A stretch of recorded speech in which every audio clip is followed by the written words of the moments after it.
CQDX, CQDX, CQDX. This is Havana calling. CQDX, CQDX, CQDX. This is Radio Havana calling all shortwave listeners and radio amateurs. Welcome to...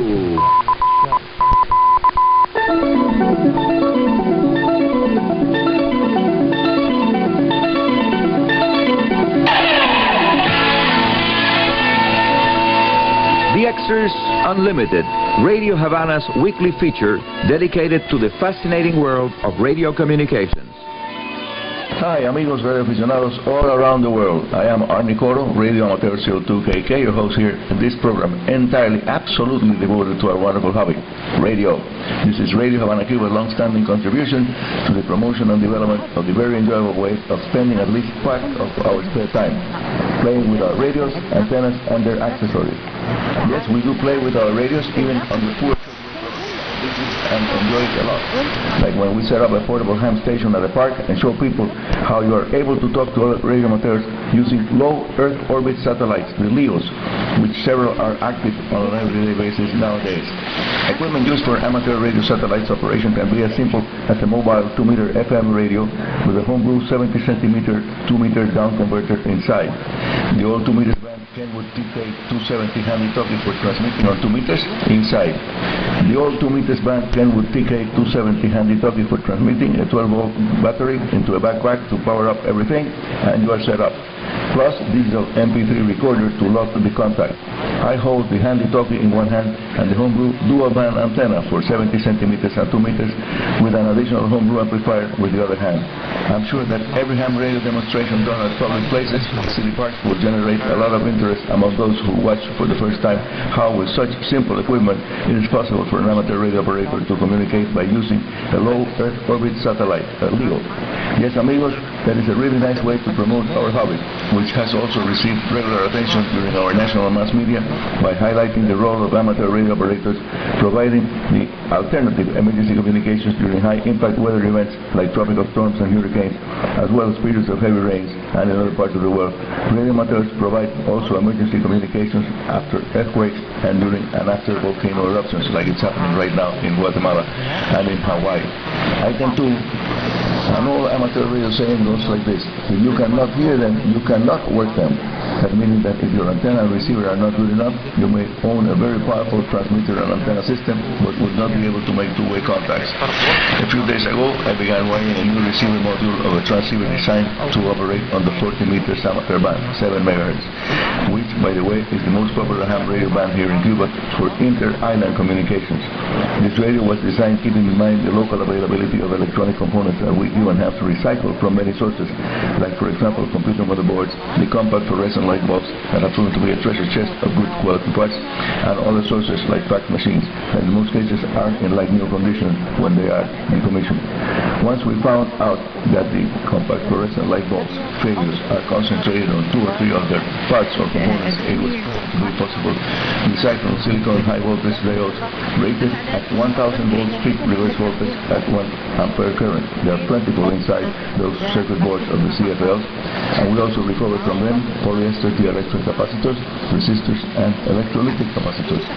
The power transistors are frequency currents do fail, but in many instances just 1 over 2 is the cause of the light bulb just going off and not working anymore.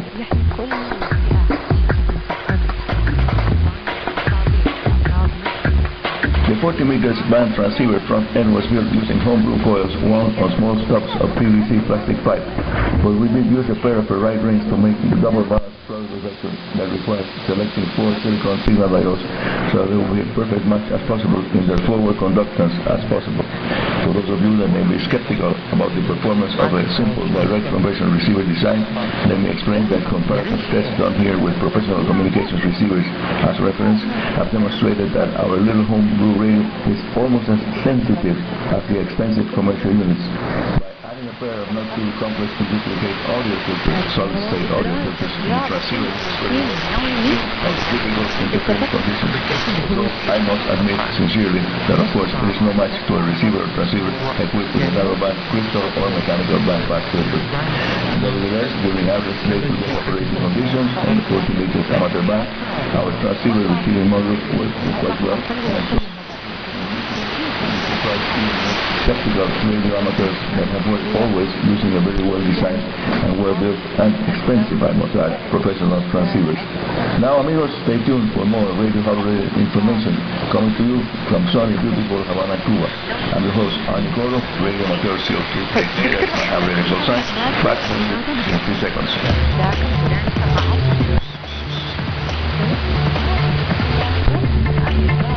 This is Radio Havana Cuba. The name of the show is DXers Unlimited. That means that it's a radio hobby-oriented program designed to promote and encourage listeners to enjoy the many different aspects of this wonderful way of spending our spare time, whatever available.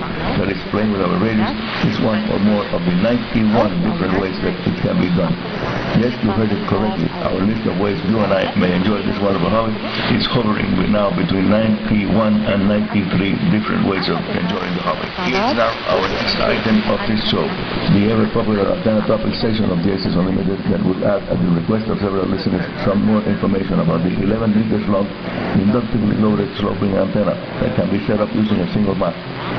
Some users of this antenna have it installed as a standby or second option system when they have discovered, especially when operating on the 20, 17 and 15 meters amateur bands, that the 11 meters long sloping antenna sometimes matches or even provides a better signal than a classic 2 or 3 element jagging when the beam antenna, the jagging, is installed close to the ground. An amigo, which is an expert in antenna technology, told me that this is quite possible because the sloping wire has a very low takeoff at the higher frequencies, making it possible to pick up DX signals that will be lost by antennas having a high takeoff angle, like a half-wave dipole or a 2 or 3 element jagging installed at not too high height above the average terrain. That's the difference. The altitude about the average terrain. All my tests with this antenna have been done using standard 5 network antenna technology. You see the blue,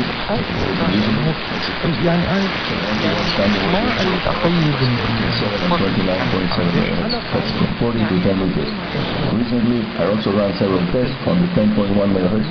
The band was known as 30 meters with very good results also. A long-time listener of DXers Unlimited suggested that the 11 meters long radiating element should be extended a little farther away to make possible using it on the 2 lower frequency bands below its operating range. They are 60 and 50 meters. So, in a recent long weekend, it was possible to set up an experimental CNEI plus ground radio sloper antenna that was made slightly longer. Actually, I tested 2 lengths that fitted well into an elevated already available mast. Test antenna 1 was made 13 meters long instead of 11 meters in order to make the best possible use of the available space. It was sloping at a 45 degrees angle and it did prove to load quite well on 60 and 80 meters. As a matter of fact, amigos, the nighttime test on 40 meters brought 2 nice contacts with stations in Spain and Germany on 40 meters while running 50 watts single sideband. Sunday morning, the test was done also on 40 meters and as expected, signals were way down for the NVIS, that's the near vertical incident skyway mode, because the sloping wire is a low takeoff angle. NVIS. So it's with performance at high takeoff angles to drop to the short range, daytime NVIS contacts. للتنامت يلا يذهب إلى عين Which makes the ability to select the right number of terms on the radio. Using a single wire counterpart in about 30 meters long.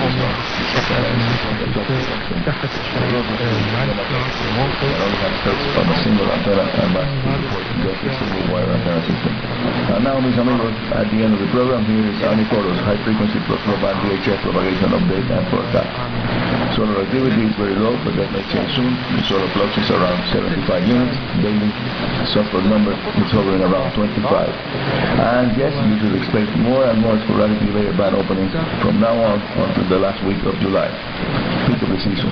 Please send your civil reports and comments about this and other Radio Havana Cuba programs to info@rhc.enet.cu. Again, that's email address info@rhc.enet.cu, and via airmail send a postcard or letter to Arnie Coro, Radio Havana Cuba, Havana, Cuba. And And that's all for today. This is Arnie Coro, Radio Amateur CO2KK, your host here at Radio Havana's DXers Unlimited, saying 73 and very good DX.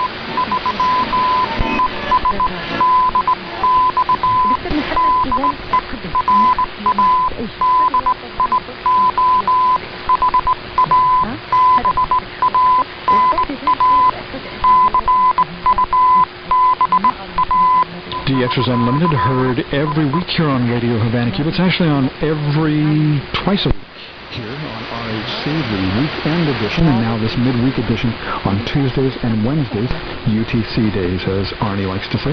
DXers Unlimited.